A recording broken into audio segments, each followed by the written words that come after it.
Kala. Kanyu Yangabi.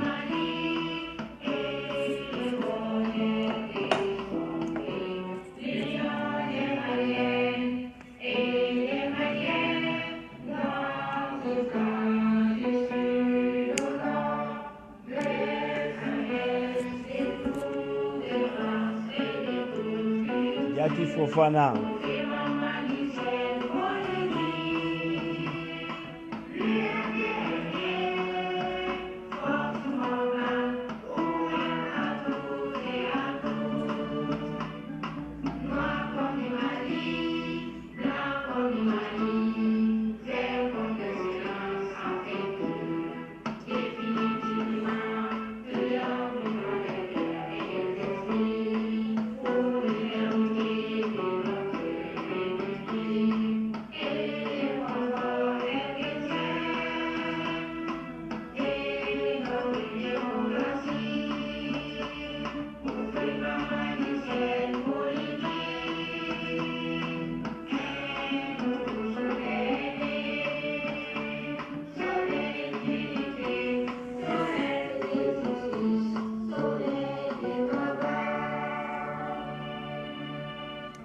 Salam alaikum Maliens.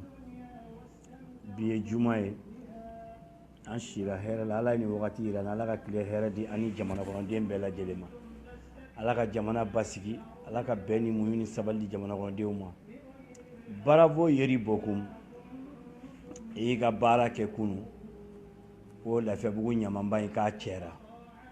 O la fe bugu nyama chera. O jiaranye o benama. Critique an bɛ to ka mun fɔ dɔrɔn fadenya tɛ fɛn wɛrɛ tɛ ni critique kɛra a bɛ jamanakuntigi permettre k'a jira jamanakuntigiya suɲɛna ka di mun ma k'a jira ka mɛn vraiment n bɛ ka baara mun kɛ baara ɲɛnama tɛ ninnu de bɛ ka mun fɔ tiɲɛ de don n'a ye ɲaman cɛ baara fɔ mais tɔ ka jɛ don tɔ ka jɛ don sinon ko ɲaman cɛ k'a ta anw bolo ou bien a se tɛ anw ye a se bɛ anw ye. Eko entreprise tokuna munye nin keta ɲamancɛ kun b'olu bolo fɔlɔ u b'a kɛ appel d'offre bɛ lancer u bɛ gagner automatiquement norme kɔnɔna la u bɛ s'a baara la matériel b'u bolo mais u y'u pan minnu ye fanga jugu ye minnu b'u dahirimɛw ɲinina n ye mun fɔ IBK ye dɔrɔn n ko mɔgɔ bila baara la mun bɛ baara dɔn u y'a ta k'a di usine fɛn société dɔ ma yan ko Ozone o ye marocain ka société ye a nana yan a bɔra mun de la 0 plus 0 nafa foyi t'o la bon n'i ye ɲama in cɛ mɔgɔw bɛ yen minnu b'a baara dɔn o de la n ye nin mun ka kuma fɔ Tumani Danbele nin ye RPM mamuru dɔ ye depuis 1999 k'a fɔ n bɛ k'a fɔ ou bien n bilala a la non mun bɛ baara mun dɔn dɔrɔn a b'a baara dɔn a bɛ environnement a b'o baara de dɔn ale de y'an ka ji mun bɛ bɔ Futa ale yɔrɔ ka na Manantali ka taga Afrique kɔnɔna la ale de y'a expérié bi ale kun y'a directeur de coordinateur ye kunu non fils kuma jugu tɛ yen bon vidéo kɔnɔna la i y'a faamuya bon normalement ninnu ɲɔgɔnnaw de bɛ ta k'a bila ministère de l'environnement na pour que baara bɛ se ka kɛ jɛya bɛ se ka kɛ o kɔnɔna la ni e taara mɔgɔ bila environnement na mun tɛ environnement mérité mun ma deli k'a baara kɛ diɲɛlatigɛ kɔnɔ diyagoya nɔgɔ bɛ na Bamako ni nɔgɔ nana Bamako qui va prendre o jɔn b'o pot cassé ta IBK e de b'o pot cassé ta n bɛ to k'o de fɔ tout le temps n ko IBK n'a tonna a bɛ to an bɛɛ kɔrɔla la mais n'a kɛra ka ko tɔgɔ jugu min b'a kɔnɔna la e de b'a ta i y'a tɔgɔ jugu ta Bamako n ka kangarima da b'i ye mon père Ibrahim Boubacar Keita i bolo labɔ i dɔgɔnin Soumaïla Cissé n bɔkun ye o ye bi k'a jira jamana a tɛ se ka mara fanga kan jamana a tɛ se ka mara diyagoya kan i tɛ se ka baara kɛ en tant que ni opposant ma bɛn sinon ça va pas au Mali aujourd'hui dɛ ni mɔgɔ min y'a f'i ye peut-être a bɛ o ye minorité a bɛ ka tani dɔ sɔrɔ a kɔnɔna la bi wari tɛ yen fonctionnaire ka salaire taara retard la n ye mun fɔ dɔrɔn mɔgɔ bila baara la mun bɛ se a baara la bɔ i bolo labɔ i dɔgɔnin Soumaïla Cissé yanni Ala k'an ka hakɛ minɛ k'a di an ma i ni Soumaïla ka jɛ aw ka baara kɛ ɲɔgɔn fɛ o de da ka di e la o de da ka di jamana na jamana ka hɛrɛ bɔ o de kɔnɔna la n b'o f'i ye depuis kelen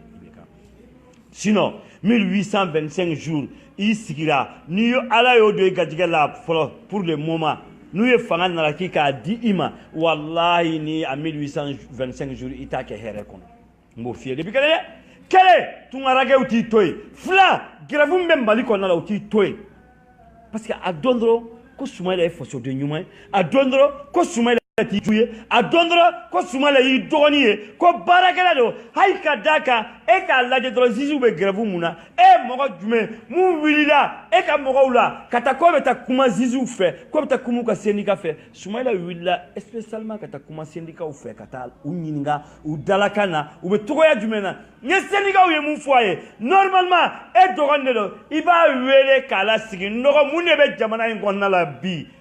i t'a lajɛ an ka jamana ko to yen i t'a an ka mɔgɔ ko to yen i t'a lajɛ an ka jamana lajɛ n dɔgɔ Soumaïla Cissé ne ni e ye baara kɛ ɲɔgɔn fɛ an ye san joli kɛ ɲɔgɔn fɛ ne ye premier ministre ministre des finances e bɛ ne ka baara kɛcogo dɔn an dɔgɔ n b'a ɲini i fɛ a lajɛ an ka bɛn a lajɛ a ko jamanakɔdenw wele bɛn de ka ɲi jamana tɛ nin mérité e m'o kɛ e ka conseil o bɛ kɛ e bila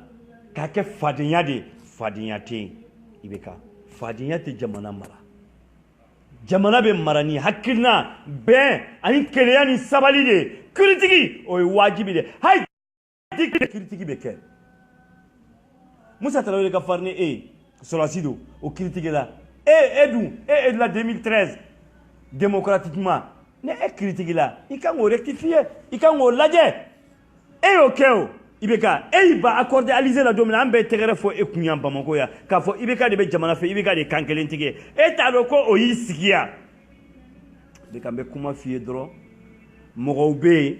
nin y'i balima de ye n'i ye baara k'i ye commune 4 la a sigira i ye i filɛ nin ye nin ye i kununnama de ye 2002 IBK a sigira i ye a ye baara k'i ye a ka diplôme b'a bolo ninnu n'a ɲɔgɔnnaw de bɛ ta k'a bila ministère de l'environnement na baara ka se ka kɛ nɔgɔ mun taara kunu a kana taa ka fili ten nɔgɔ in bɛ se ka taa Wanja kulu la Wanja kulu Bamakokaw b'o dɔn Gundo mɔgɔw b'o dɔn Mandenkaw b'o dɔn o yɔrɔ ani Bamako il faut compter ça fait 50 km comme ça i b'i to yen ka taa Nkita n'o ye Kuremale taga sira ye aw bɛ se ka taa aw b'a usine dayɛlɛ gazi bɛ se ka bɔ a la fɛn caman bɛ se ka bɔ a la électrique bɛ bɔ a la a projet b'a bolo IBK i b'olu lamɛn IBK a ma fɔ i ka fɛn ta ka di RP mɔgɔw ma u k'a ta dɛ mais minnu bɛ se baara la i bɛ baara di u ma bon IBK a kun kan ka kɛ candidat ye commune 4 la n'o ye Tumani Danbele ye ko Temeli ninnu u taara profession chauffeur de ta ka nana ye ko il s'appelle Makasuba Bukari Makasuba k'o kɛ candidat ye ni wari ye o bɛ gɛlɛya jumɛn dɔn commune 4 ka kɔnɔ n'i ma ɲa i b'i présenter députéya nɔfɛ n'o sɔrɔ i bɛ commune ka gɛlɛya dɔn commune bɛ togoya jumɛn kelen na i b'o dɔn i b'i présenter o de la e bɛ yen commune ka ciden de la e bɛ yen ka taa commune ka hakɛ de ɲini fanga bolo ka n'a d'u ma d'après Alasa ye mun fɔ i kan ka combien de mois kɛ assemblée kɔnɔ i bɛ combien de mois k'i ka bureau kɔnɔ k'i ka commune ka gɛlɛyaw ɲini k'a dɔn o la i bɛ minnu mɔgɔ fɔsaw de la gɛrɛ i la mɔgɔ minnu an b'a f'u ma bravo sinon i ni nin ye baara kɛ ɲɔgɔn fɛ dɛ n y'a f'i ye ni nin ye baara kɛ ɲɔgɔn fɛ Mali aw ɲɛ b'a la nin ye IBK fa photo n'a ba photo de ani Karim dɛrɛnnama a Karim denmisɛnnama filɛ ani Buba filɛ nin ye musokɔrɔba in bolo tan nin Buba de ta musokɔrɔba in bolo bon o bɛ mɔgɔ minnu bolo i kan k'a dɔn ninnu y'i nin ye ninnu de bɛ makasi la k'i bɛ ka taa cogo min na taabolo ɲuman tɛ u b'a fɛ ka baara kɛ u empêchelen don ka baara kɛ a ye retraite ta Union africaine ye lettre bila ka na Mali la ko k'a kɛ expert ye a projet in na coordinateur de kun don a la n'o ye ji mun bɛ bɔ Futa Alawaro a bɛ taa Guinée a bɛ taa Mauritanie a bɛ taa Sénégal électrique manantali bɛ marché manantali baraji bɛ marché ji mun na ale b'o projet de la o bɛ environnement dɔn baara ɲɛnamaw b'a bolo investisseurs bɛ yen a bɛ se ka na n'u ye jamana kɔnɔna la an b'o de kɔ sinon ça va pas aujourd'hui mon père Ibrahim Boubacar Keïta même transfert aujourd'hui c'est pas facile k'i b'a kɛ kɔfɛ sanction économique bɛ ka nale dɛ a da man di an n'a a da man di la dɛ ni gɛlɛya mun nana an bɛɛ b'a ye a ɲɛ la dɛ an tɛ ala deli a gɛlɛya la an bɛ mun fɛ i fɛ dɔrɔn mon père Ibrahim Boubacar Keïta i bɛ opposants lamɛn i bɛ chef de file de opposition n'o ye Soumaïla Cissé n'o y'i dɔgɔnin ye n'o de gagné na ne faso jugu n'u ye fanga naraki o bolo k'a ta k'a d'e ma a wele i n'a ka kuma i bɛ ka jamana ka basigi b'o la sinon n'i taara kɔfɛ mɔgɔw b'i ɲɛ n'i bɛ Bamako yan Bamakokaw b'i ɲɛ yan dugu tɛ sumaya dɛ n b'o f'i ye hali n'i ye BRTM de ta k'a ɲɛsin mɔgɔw ka du ma bilahi dugu tɛ sumaya i bɛ ka ne tun tɛ fɛ ka video kɛ mais ni ɲama in cɛra kunun a diyara n ye n bɛ bɔ k'a jira k'aw k'a diyara n ye bi a diyara n ye sini n b'i fo n b'i waleɲuman dɔn o la o ye ne ka hakilina ye dɛ peut-être a man di mɔgɔ wɛrɛ ye ko ne ko komi i bɛ k'a fɔ ɲamanko in na i bɛ se k'a fɔ Yatasa ye fɛn dɔ minɛ non ma fɛn minɛ ni ye baara mun kɛra an k'a fɔ tɔ ka jɛ bɛ hali sisan ɲamancɛ in na n y'a f'u ye ɲamancɛ in a dépôt bɛ se ka kɛ Wanjɛ kulu n'o filɛ Guinée taga sira la ne dugulenw b'o dɔn Mande a dépôt bɛ se ka ta kɛ ka gazi bɔ a kɔnɔ ka électrique bɔ a kɔnɔna la an ka dugu bɛ développer o la mɔgɔw bɛ yen a projet b'u bolo i b'u wele k'u la gɛrɛ i la u b'a jeli la usine bɛ dayɛlɛ cogoya min na i y'a di togula mun y'a cɛ ale yɛrɛ bɛ se k'a kɛ nɔgɔ ye k'a kɛ ale yɛrɛ bɛ se k'a exploiter ka kɛ nɔgɔ ye n'o de ɲɔgɔn tɛ engrais la Afrique bɛɛ kɔnɔna la baara bɔ sen na tun bɛ ne y'i ka baara bɛɛ b'i ka baara kɛcogo baara kelen dɔn bon i bɛ ka bi kumakan in ye o de ye bi kumakan in tɛ gosili ye bi kumakan ye k'a f'i ye baarakɛbali minnu b'i bolo minnu tɛ ka baara kɛ i bɛ ka u lajɛ i k'u layɛ dɔɔni i k'olu bɔ i senkɔrɔ dɔɔni ko ekɔlidenw ko k'u bɛ taa grève la n b'a ɲini i fɛ Ala i ni ekɔlidenw ka bɛn mɔgɔ tɛ se denmisɛnninw na dɛ n b'o ɲini i fɛ ɲuɲu de bɛ na ɲagaɲaga ye sécurité mun bɛ boli ni nɔfɛla la a bɛɛ nkalon i bɛ ka jamana kɔnɔdenw dɔrɔn lajɛ i ni olu ka bɛn c'est ça qui est bon a lajɛ i ni chef de file d'opposition n'o ye Sumala Sise n'o y'i dɔgɔkɛ ye n'o de kunkolo ka ɲi ne jamanajɔ dusu b'a kɔnɔna la a lajɛ i n'a ka sigi aw ka kuma i bɛ ka kana samara sentigiw lamɛn i bɛ ka kana taɲinaw lamɛn i bɛ ka kana bɔlɔngɔnɔw lamɛn i bɛ ka sɔn kiiritigi ma sɔn Sumayila ka kuma ma i bɛ k'a bila i kunkolo la dɔrɔn Sumayila ye mun kɛ kunun ka taa ninnu voir wallahi billahi jamana nin don a bɛ jamana ka hɛrɛ de fɛ n'a y'a di a bɛ sigi a b'a bila a b'a kɛ laisser passer ye a la mais a taar'u lamɛn Sénégal ye mun fɔ a ye Bamakokaw y'a lamɛn dɛ i bɛ ka n bɛ mun f'u ye jamana gɛrɛfu jamana justice tɛ jamana mun kɔnɔna la o tɛ jamana ye dɛ i bɛ ka n'i bɛ se i ɲɛsin juges ma i bɛ ka n'i bɛ se juges ka hakɛ i se ye mun ye u wele i k'o f'u ye i k'o d'u ma i k'a bɔ télé la an bɛ kuma u fɛ u k'a lajɛ bi an bɛ gɛlɛya de kɔnɔna la bi a y'a ɲɛ an ma aw ka nin minɛ aw k'aw ka sécurité an bɛ se ka nin kɛ aw ko ka nin fara aw ka sara kan an bɛ se ka nin kɛ an ka jamana lajɛ yanni wagati ni ɲɔgɔn cɛ mais non kunun e ka mɔgɔw ye dossier mun signé bi n'a fɔra k'e banna a dossier la e ta ye continuité de ye n ko i bɛ ka e taara essentiel inauguré Segu o ye ATT ka projet de ye o l'état c'est continuité i bɛ ka n bɛ mun ɲini i fɛ jamana kɔnɔdenw to k'o lamɛn to ka anw lamɛn n'u ko anw ye jugu ye n'u ko anw de ye jugu ye to ka anw lamɛn sinon ça va pas dɛ anw bɛ don administration kɔnɔna na u bɛ minnu fɔ anw ye dugu kɔnɔna la an b'a mɛn wallahi billahi an b'a mɛn dɔw ka kuma u b'u ka place de sauver u kana perdre a la sinon ko ça va pas mais si ça va pas an bɛ jɛ an b'a dilan ɲɔgɔn fɛ si ça va pas an bɛ jɛ an b'a dilan ɲɔgɔn fɛ i bɛ ka kumakan dɔ weleweleda dɔ k'a ɲɛf'i ye a lajɛ i ka chef de file d'opposition n'o ye Sumayila Sise ni RPM bɔra yen ne jɔyɔrɔ b'ale de la député bulon kɔnɔna la n'i dɔgɔkɛ don na Ala y'ale gagné n'u y'ale ka hakɛ minɛ k'a d'i ma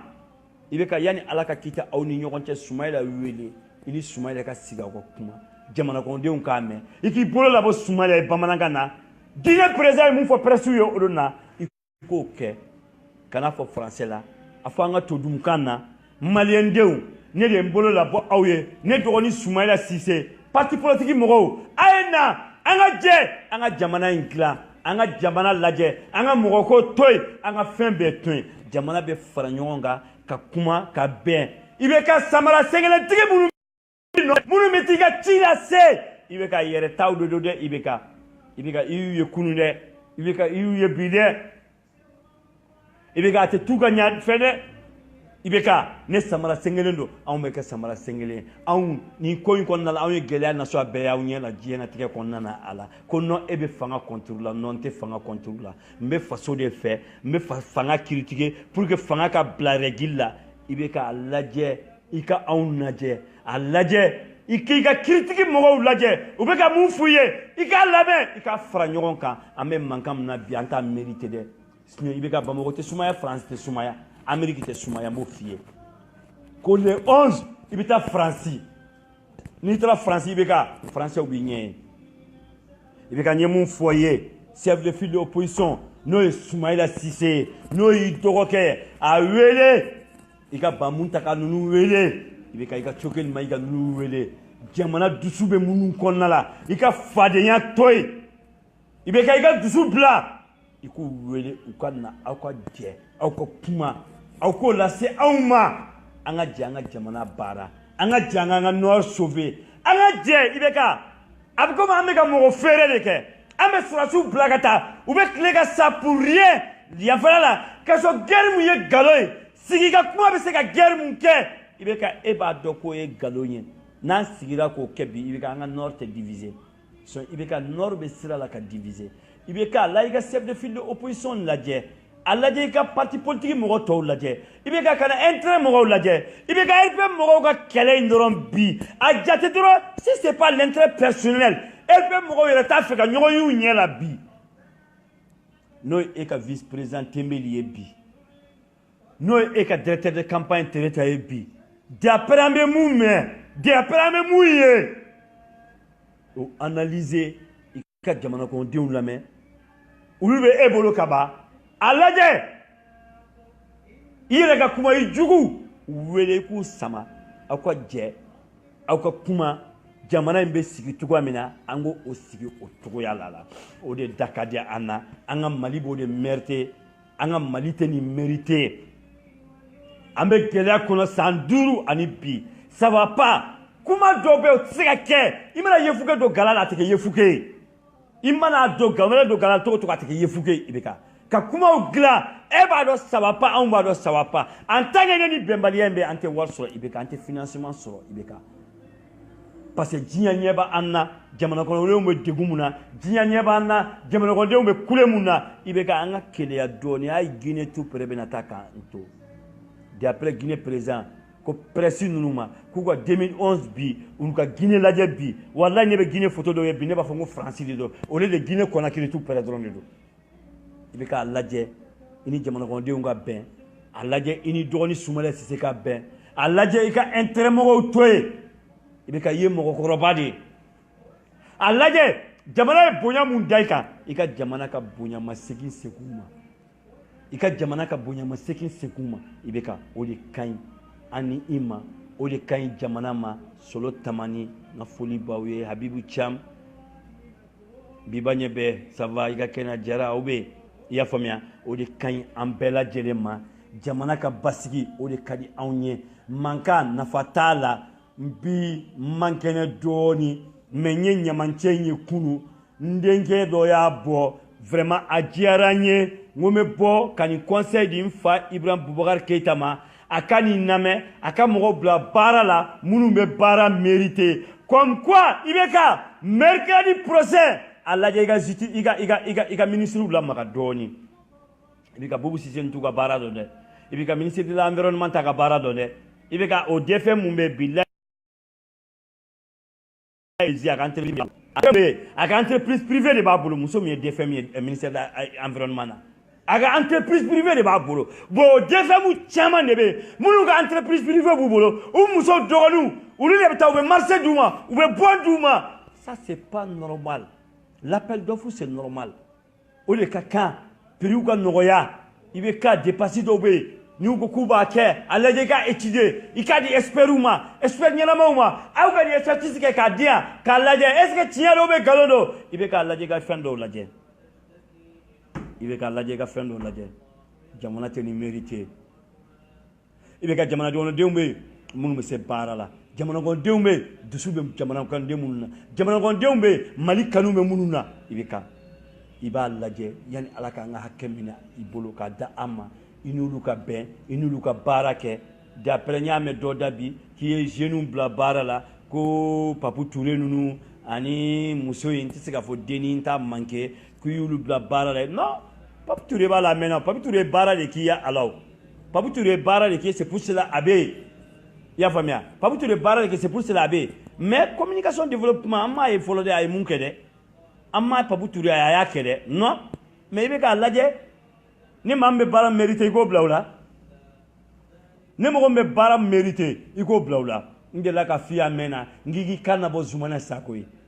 comme ministre des finances iki kanabo Tchena Koulibaly mon père intelligent Tchena Koulibaly chorobay iki kanaba ka ministre des finances a posu bokadama ube ka di zumana sakoma ube ka di ikor jarama aka siga kana ka posu la ibeka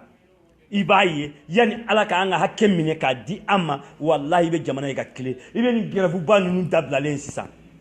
Parce que si vous poste ta kalfa mogola normalement akanga ga bara de ke mais ye poste kalfa mogola tsika ga disonta faga na ibeka fanfela fe non ibeka allaje ibeka allaje ibeka allaje ibeka allaje haisisa ibeka ika jamana laje ika jamana ko deun laje o de kan amma ibeka allaje ika jamana la ika jamana ko deun laje o de kan ini doni sumala sisika barake o de kañ kana samara sentigu lamɛ kana intérêt lamɛ sini namanya edebe abe fo ede ate fo ulude abe fo ede bo jamana ko dew ni mankene doni dusu kuma mi ni ka dusu ndimi blana ni edron ka bo ka fowe ko jiya be ka commencer Bamako mais comme mo be ibe ka gouvernement na munu ta ko place mérité comme quoi Boubou Cissé Nounou, comme quoi Papu Touré Nounou, comme quoi ministre de l'environnement Nounou, ou kuka posuka abla. Ka bofuni ka fouye ibega, ika sécurité main. 11e arrondissement commissaire, aïbou ke domine ibena. Normalement, et ka sécurité be ministre de la sécurité bolo, Mali sécurité ba abolo. Comme seulement nga gazi timrola, sirala. Tantoua la aïbo kwa ladje. Ko police directeur gendarmerie directeur konta do kulu be ka bu place la mais be ka ba gendarmerie directeur ma police directeur ani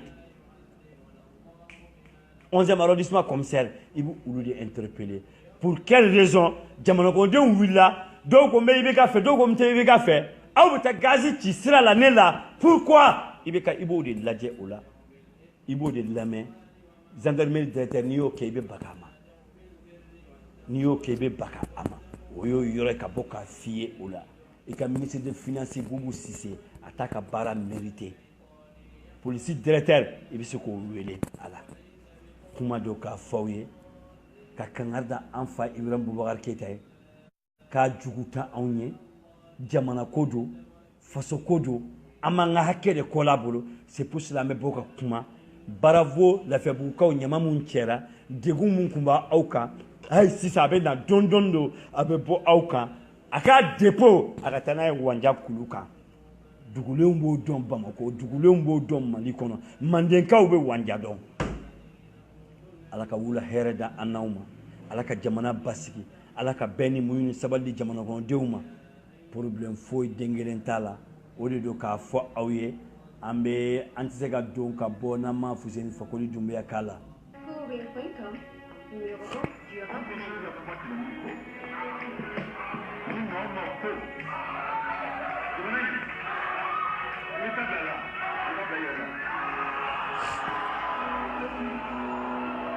Asmon Bagayogo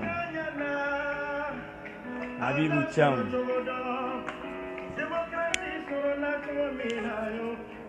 Moi Barou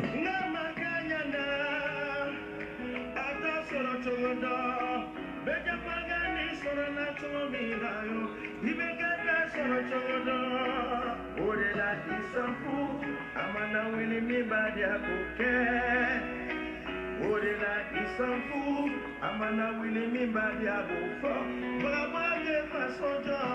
aye wili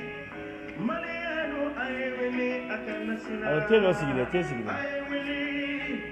basodelo aye wili bikuma duje aye wili maniano aye wili akana sina sina filɛ tumani photo filɛ nin ye Faransi ani Nanguma Keita n'o i bɛ ka daga wuli ye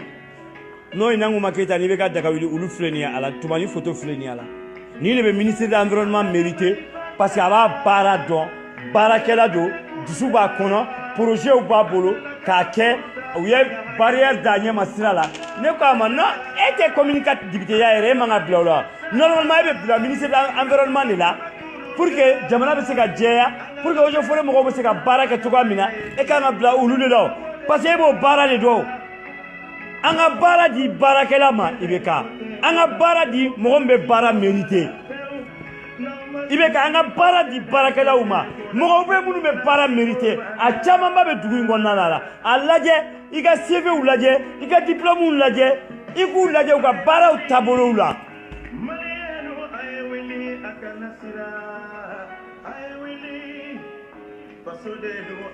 an tɛ bɔ kuma la n'an b'an fa n'an mɔkɛ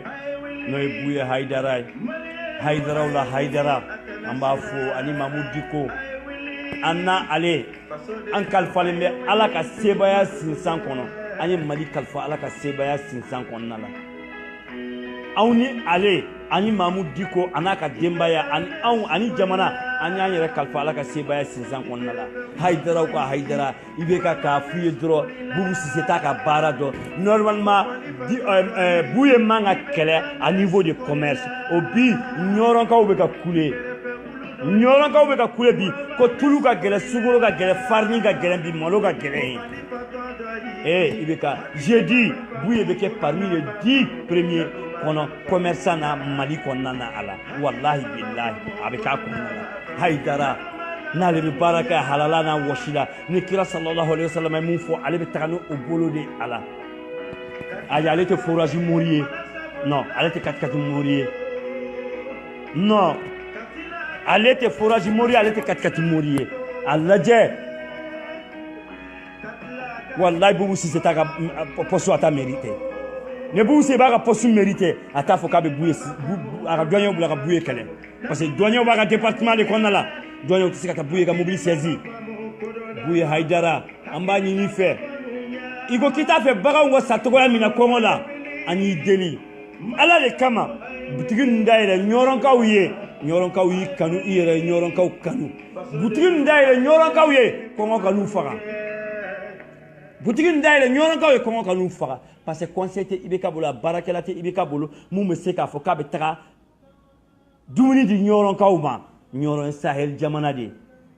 Haidara an b'i deli butigi ninnu dayɛlɛ an b'i deli camion bila sira la e bɛ baara kɛ mɔgɔw de ye e tɛ baara kɛ k'a fɔ ko mɔgɔw kana fɛn di e ma e ko buna hadamadenw kana sɛgɛn e ko kira mantɔn sallallahu alaihi wasallam u kana sɛgɛn gɛlɛya man di e hinɛla bagan na ɲina a kɛra diɲɛ bɛɛ ɲɛna ka kɔrɔkolo sa 70,000 ka taa feere 50,000 ɲɔrɔn di Sahel e y'o kɛ ne y'o ye e y'o ye ne taara ɲɔrɔn ka bagan ye bagan bɛ bila wotoro de kɔnɔna la ne y'a ye bagan bɛ ka bɔgɔ dumu Ala de bɛ se k'e sara o la jɔn tɛ se k'o sara o la Haidara an y'o ɲini i fɛ i ka a kɛ Ala ni kira kama i k'a kɛ i fa kama n'o ye Cheikhana Mahawula i k'a ko kama i ka butigi ninnu dayɛlɛ i ka camion bila circulation na o wari ka don Mali kun parce que an bɛ jamana de fɛ c'est pour cela an bɛ intérêt fɛ a ka don jamana kun sinon u ka juru t'i la taxe tɛ se ka bin e kan u ka taa lajɛ maa min bɛ déclaration kɛ impôt la e ka juru jumɛn b'o la bi mais commerçant a ye fara ka commerçant bisi ko écoledenw ko k'u bɛ taa grève la n y'a mɛn k'a fɔ ko juge dɔw donna baara la nkalon don juge ma don juge b'u ka grève la jusqu'à présent u ma don u ka laɲini u b'o de kɔ la i bɛ k'a lajɛ i ni juge ka kuma i dɔgɔkɛ taara kuma n'u ka syndicat ye kunun n'a ma t'i tɔgɔ jugu fɔ n'a taara fɔ dɔrɔn ni état ye sérieux ye ten dɔrɔn est ce que a kan ka kɛ tan wa bon ministre de finance bɛ sécurité a tɛ se baara la Ala ka tile hɛrɛ da an n'aw ma